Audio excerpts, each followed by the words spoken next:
तो आज का जो हमारा टॉपिक रहेगा वो कोशिका भित्ति के बारे में रहेगा कि कोशिका भित्ति क्या होती है, ये किससे बनी होती है और ये क्या काम आती है एक पादप के, या जिसमें भी ये पाई, ऐसा नहीं है कि केवल पादप में पाई जाती है, कवकों में भी ये देखी जाती है और जैसा क्या बताया था जीवाणुओं में भी ये देखी जाती है। तो फिलहाल अपन यूकैरियोटिक कोशिका पढ़ रहे हैं और यूकैरियोटिक कोशिका में जीवाणु तो आते ही नहीं है, तो इसलिए हम यहाँ पे पादप कोशिका या अदर जिनमें ये पाई जाती है उनको लेके चलते हैं। ठीक है बच्चों, ये जो कोशिका भित्ति है ये पहली चीज सबसे बाह्य आवरण है पादप कोशिका का। ध्यान रखें, मैं पादप कोशिका या कवक कोशिका लेके चल रहा हूँ, आप जीवाणु कोशिका नहीं, क्योंकि हम यूकैरियोटिक कोशिका पढ़ रहे हैं। तो ये सबसे बाह्य आवरण हो गया। ठीक है, अगर एक सिंपली आप कोशिका बनाते हो तो उसमें जो बाहर का आवरण होगा वो आवरण कोशिका भित्ति होगी।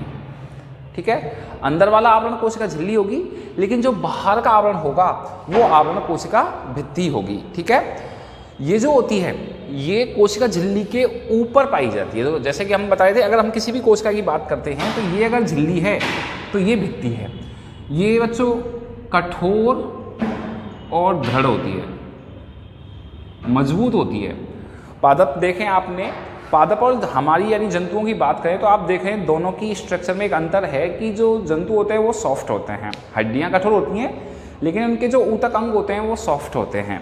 लेकिन पादप के पार्ट्स आपने देखे हैं बहुत कठोर होते हैं। उसका रीज़न ही ये है कि उनके ऊपर कोशिका भित्ति जो है वो पाई जाती है, जो कि कठोर दृढ़ होती है। इसी वजह से उनके जो अंग हैं, ऊतक हैं, वो भी कठोर होते हैं।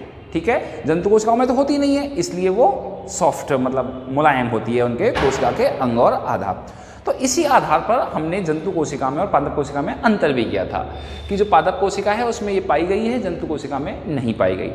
बच्चों, मैंने आपको कोशिका की खोज के बारे में बताया था कि जो कोशिका की खोज की थी वो रॉबर्ट हुक ने की थी। आपको याद है तो मैंने फर्स्ट लेक्चर में आपको बता दिया था कि जो कोशिका की खोज है वो रॉबर्ट हुक ने की थी। बच्चों, एक्चुअली में रॉबर्ट हुक ने कोशिका की खोज नहीं की थी। उसने जो खोज की थी वो कोशिका भित्ति की थी। मतलब उसने जो देखा था, मैंने आपको बताया था जैसे मधुमक्खी के जो छत्ते से हैं कोष्ठ के रूप में उसे दिखाई दी थी ये, तो इस तरह से उसे दिखाई दिए थे कोष्ठ। तो वो कोष्ठ एक कोशिका नहीं थी क्योंकि वो मृत कोशिका थी और वहाँ पर केवल जीव द्रव्य तो नष्ट हो ही गया था, केवल ये कोशिका भित्ति शेष बची थी। तो वहाँ पर उसे केवल इस तरह से कोष्ठ दिखाई दिए थे बच्चों। तो वो कोष्ठ और कुछ नहीं, कोशिका भित्ति थी। तो इस तरह से उसे कोष्ठ दिखाई दिए। तो पादप कोशिका में इसी तरह से ये कोष्ठ के रूप में उपस्थित होती है, कठोर मजबूत होती है। अब यदि हम इसकी संरचना के बारे में बात करें तो यहाँ पर ये जो मुख्यतः बनी होती है वो बनी होती है सेल्यूलोज से। सेल्यूलोज बच्चों एक सैकराइड है, एक पॉलीसैकराइड में ये आता है। हालांकि केवल सेल्यूलोज से नहीं बनी, और भी पदार्थ इसमें पाए जाते हैं, जैसा कि अभी अपन संरचना पढ़ेंगे तब ये आ जाएगा। ठीक है, तो अब हम इसकी बात करते हैं इसके संरचना के तौर पर। तो अगर आप किसी पादप की कोशिका भित्ति को देखते हो तो उस कोशिका भित्ति में आपको कम से कम 3 परतें जरूर दिखाई देंगी।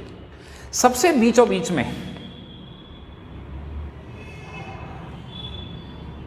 सबसे जो बीच में होती है वो होती है बच्चों मध्य पटलिका। मध्य पटलिका के ऊपर दोनों ओर, अभी आपको समझा दूंगा मैं, एक बार डायग्राम बन जाए। मध्य पटलिका के दोनों ओर ये होती है इसके ऊपर प्राथमिक भित्ति।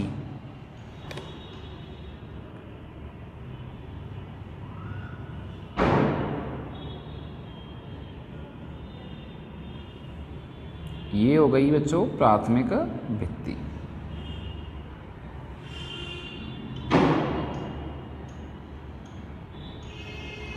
और इस प्राथमिक भित्ति के दोनों ओर बाहर की ओर, ये अंदर से बाहर है, अभी समझ जाएंगे आप।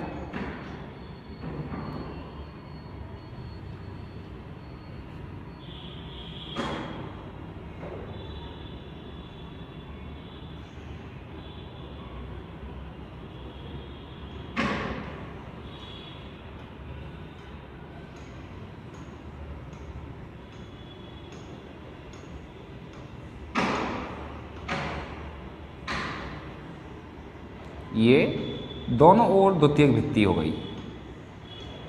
तो इस तरह से देखें, ये होती है बीच में जो मैंने रेड कलर से बना रखी है, चलो उसी से लिख देता हूँ।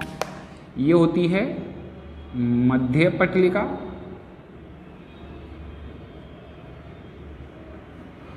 मध्य पटलिका के दोनों ओर ये भी और ये भी, ये है बच्चों प्राथमिक भित्ति, और प्राथमिक भित्ति के जो दोनों ओर मौजूद है ये है बच्चों द्वितीयक भित्ति।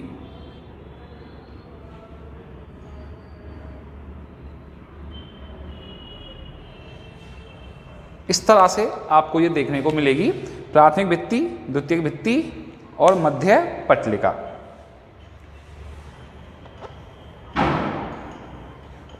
तो ये जो 3 परतें हैं, ये 3 परतें जो हैं मध्य पटलिका का निर्माण कर रही हैं। ठीक है, तो हम इसके बारे में बात करें तो ये 3 परतों से मिलकर बनी है। अब ये आप कैसे बनाया मैं बता दूं। जैसे आप समझें कि ये भी एक कोशिका है,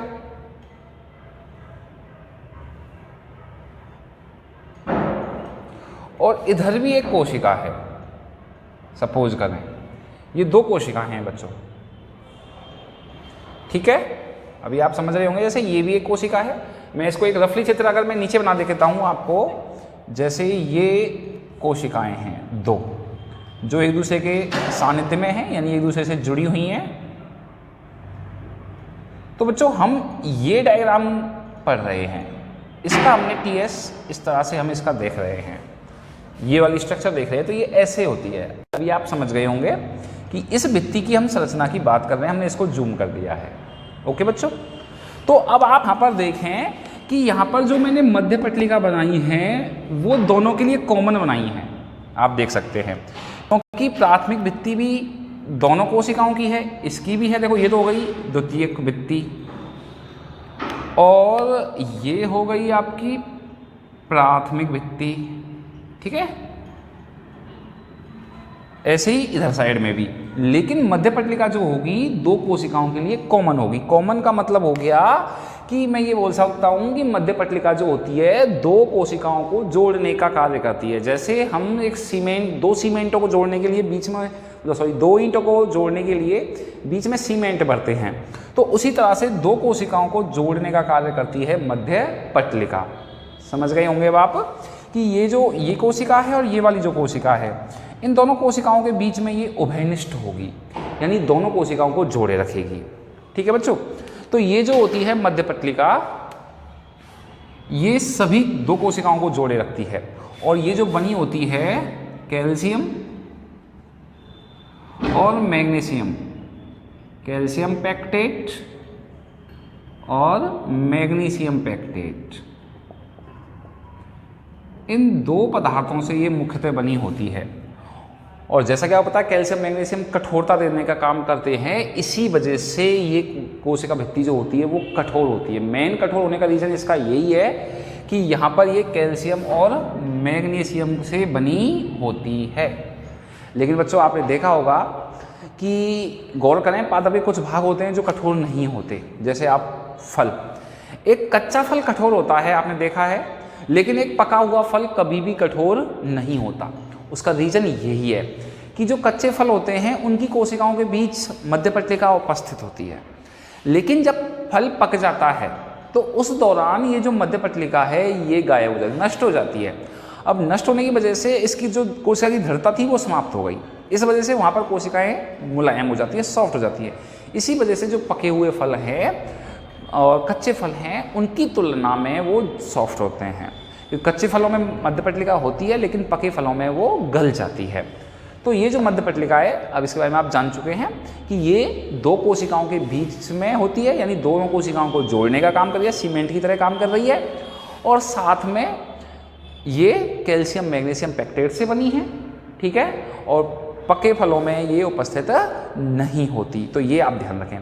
बच्चों ये जो बनती है ये कोशिका विभाजन के दौरान ही बन जाती है, ये भी आप ध्यान रखें। ये जो बनती है वो विभाजन के दौरान बनती है। जब एक कोशिका विभाजन कर रही होती है, जब कोशिका विभाजन पढ़ेंगे हम तब ये टॉपिक और भी आएगा, जब एक कोशिका विभाजन करके दो कोशिकाओं में बदलती है, आपको कोशिका सिद्धांत याद हो तो कोशिका सिद्धांत में आधुनिक कोशिका सिद्धांत की जो लास्ट लाइन थी मैंने बताया था, ओमनिस सेलुल ई सेलुला, यानी नई कोशिका का निर्माण पूर्ववर्ती कोशिका के विभाजन से होता है। जैसे ये कोशिका है पादप कोशिका, अब जब ये विभाजन करेगी तो ये ही कोशिका दो नई कोशिकाओं का निर्माण करेगी। अब ये दो नई कोशिकाओं में बदल गई, तो बच्चों यहाँ पर जो विभाजन हुआ है वो विभाजन में आप समझ जाओगे, तो वहाँ पर सबसे पहले ये जो बीच में लेयर बनती है इस कोशिका के जिससे ये दो भागों में बट गई, वो पहले मध्य पटलिका बनती है। तो मध्य पटलिका के द्वारा ही वो कोशिका दो कोशिकाओं में बदल जाती है। तो ये तो गए फर्स्ट नंबर पे मध्य पटलिका। ओके, सेकेंड हम बात करते हैं प्राथमिक भित्ति की। तो जैसा ही बच्चों मैंने आपको ये ब्लू कलर से शो कर रखी है मध्य पटलिका के दोनों ओर, यानी अब एक तो हो गई इस कोशिका की और एक हो गई इस कोशिका की, इसलिए दोनों ओर की बात हो रही है। ठीक है, तो ये मध्य पटलिका के ऊपर, यानी ऊपर का मतलब है यहाँ पर अंदर की ओर, अंदर यानी कोशिका द्रव्य की ओर, समझे आप, क्योंकि बीच वो बीच में तो मध्य पटलिका ही है। तो अब हम बढ़ेंगे तो किधर बढ़ेंगे, कोशिका की ओर, यानी इधर भी कहाँ बढ़ेंगे, कोशिका की ओर, तो हम कह सकते हैं अंदर की ओर। तो मध्य पटलिका के अंदर की ओर जब कुछ कोशिका द्रव्य के कुछ पदार्थ, कोशिका अंदर कोशिका द्रव्य होता है, इसके बारे में भी जानकारी आएगी।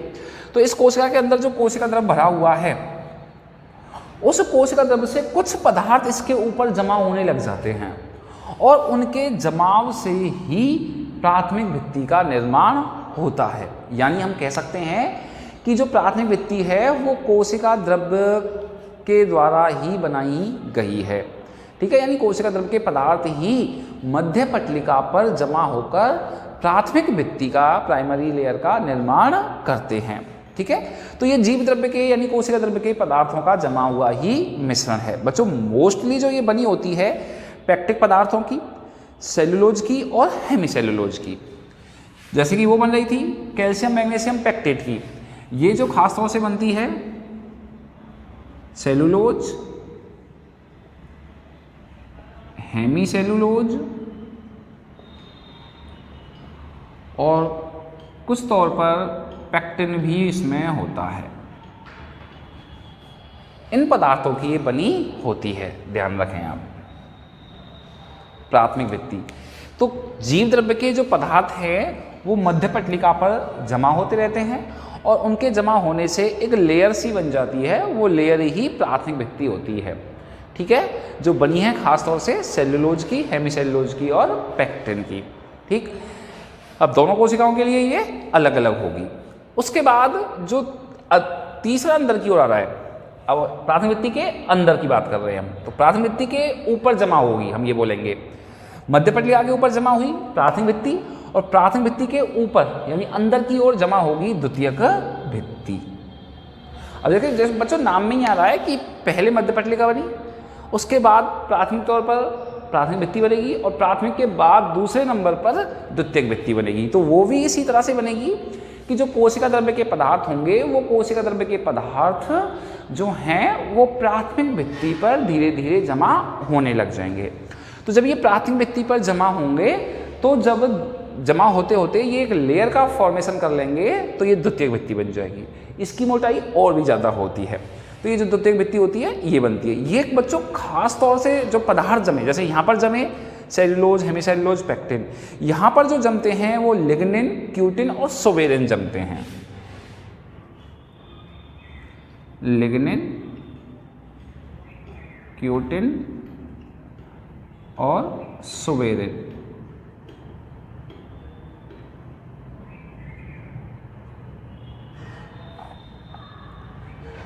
तो ये पदार्थ जब प्राथमिक भित्ति के ऊपर निक्षेपित होते हैं यानी जमा होते हैं तो निर्माण होता है द्वितीयक भित्ति का। ठीक है, हालांकि इसमें कुछ रूप में पेक्टोज भी होता है, सेलुलोज भी होता है और हेमीसेलुलोज होता है। मेन तो ये तीन पदार्थ ही हैं।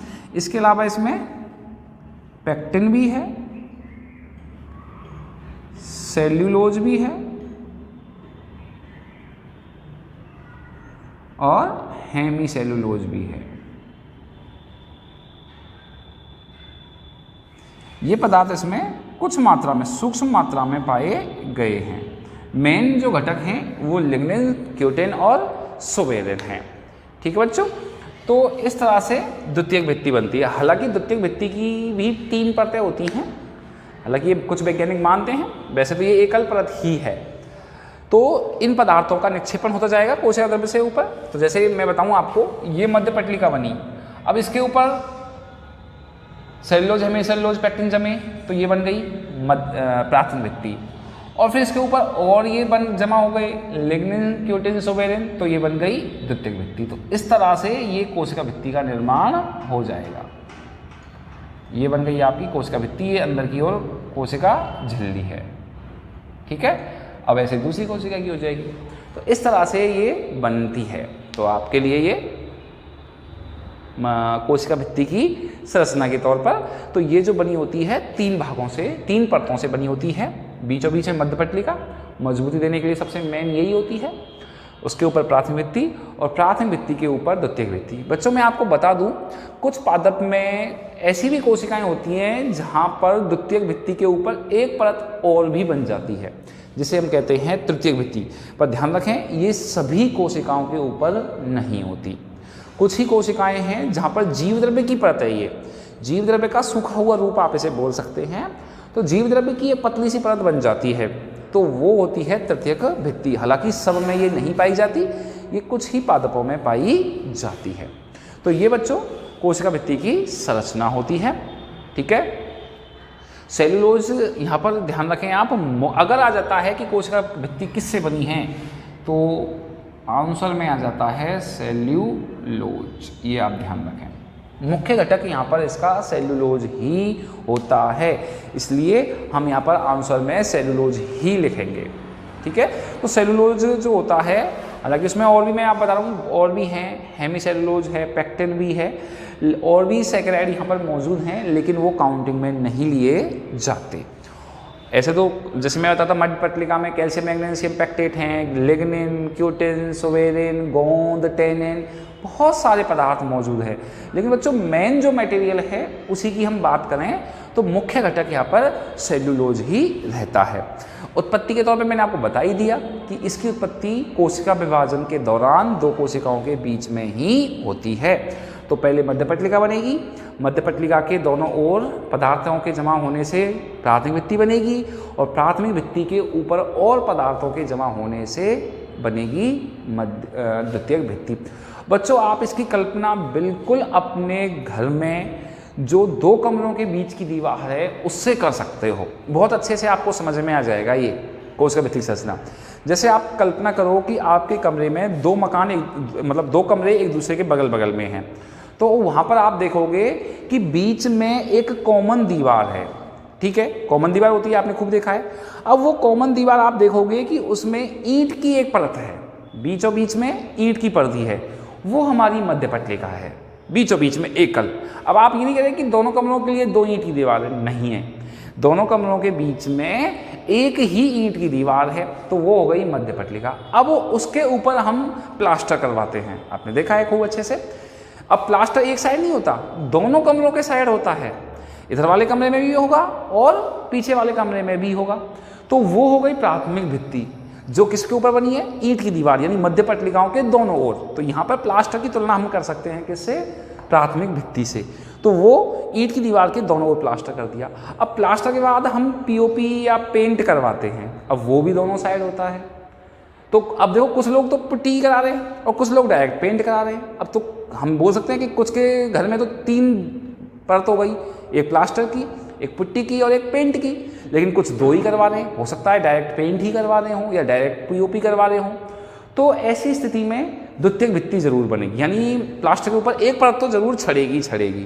तो वो हमारी क्या हो गई, द्वितीयक भित्ति। अब वो पेंट की हो या पीओपी की हो वो मैटर नहीं है। कुछ डबल भी करवा लेते हैं, पीओपी भी करवा लेते हैं और पेंट भी करवा लेते हैं, तो वहाँ पर बन गई तृतीयक भित्ति। तो मैंने बताया था कुछ में तृतीयक भित्ति भी होती है। अब आप बहुत अच्छे से समझ चुके होंगे कि जो ईंट की दीवार है बीच की, वो कॉमन हो गई मध्य पटलिका, और वो ही मजबूती सबसे ज़्यादा दे रही है। उसके ऊपर जमा करा हमने प्लास्टर जमा हो गया तो वो हो गई प्राथमिक भित्ति, और प्लास्टर के ऊपर हमने पेंट कर दिया तो वो हो गई द्वितीयक भित्ति। तो बच्चों इस तरह से कोशिका भित्ति का निर्माण हो जाता है। अब अगर हम बात करें कि ये कोशिका भित्ति पादप में काम क्या आती है, यानी कोशिका भित्ति के कार्य क्या हैं, तो कोशिका भित्ति जो होती है ये क्या कार्य करती है। देखो सबसे मेन तो सबसे बाह्य आवरण, जहां पर भी सबसे बाह्य आवरण आता है वो हमेशा प्रोटेक्शन में काम आता है, ये आप ध्यान रख लें। तो सबसे पहला कार्य तो इसका सुरक्षा का ही हो गया, यानी ये कोशिका को चारों तरफ से सुरक्षा दृढ़ता प्रदान करने का कार्य कर रही है, मजबूती भी दे रही है क्योंकि कठोर भित्ति होती है। तो एक कार्य तो हम इसका सीधा ही दे सकते हैं, सुरक्षा दृढ़ता दे रही है। एक ये कोशिका को आकृति और आकार भी दे रही है, कोशिका को जो आकार मिला हुआ है वो इसी की वजह से मिला हुआ है क्योंकि इसकी निश्चित आकृति होती है। इसके अलावा बच्चों ये कोशिका के अंदर बाहर पदार्थों के आवागमन में भी सहायक होती है। क्यों होती है मैं आपको बता दूं, क्योंकि कुछ स्थान ऐसे होते हैं जहाँ पर ये भित्तियाँ नहीं जमती। अब जहाँ पर बच्चों ये भित्तियाँ नहीं जमती तो वहाँ पर सूक्ष्म छिद्र रह जाते हैं, इस तरह से ये छिद्र रह गए, इन्हें कहते हैं हम प्लाज्मोडेस्मेटा। प्लाज्मोडेस्मेटा। तो इन छिद्रों से होते हुए दो पदार्थों के बीच पदार्थों का आवागमन हो सकता है। तो यहाँ पर पदार्थों का आवागमन में भी ये सहायक होती है क्योंकि इनके बीच में सूक्ष्म छिद्र यानी प्लाज्मोडेस्मेटा पाए जाते हैं। ध्यान रखना प्लाज्मोडेस्मेटा क्या है, ये कोशिका भित्ति के वे स्थान हैं जहाँ पर कोशिका भित्ति पर प्राथमिक या द्वितीयक भित्ति नहीं बन पाती, यानी पदार्थों का जमाव नहीं हो पाता, तो छिद्रनुमा संरचना रह जाती है। इसके अलावा जैसे मैं बताया था सुरक्षा दे रही है रोगाणुओं से, वातावरण से। तो इस तरह से ये कोशिका भित्ति टॉपिक कंप्लीट है।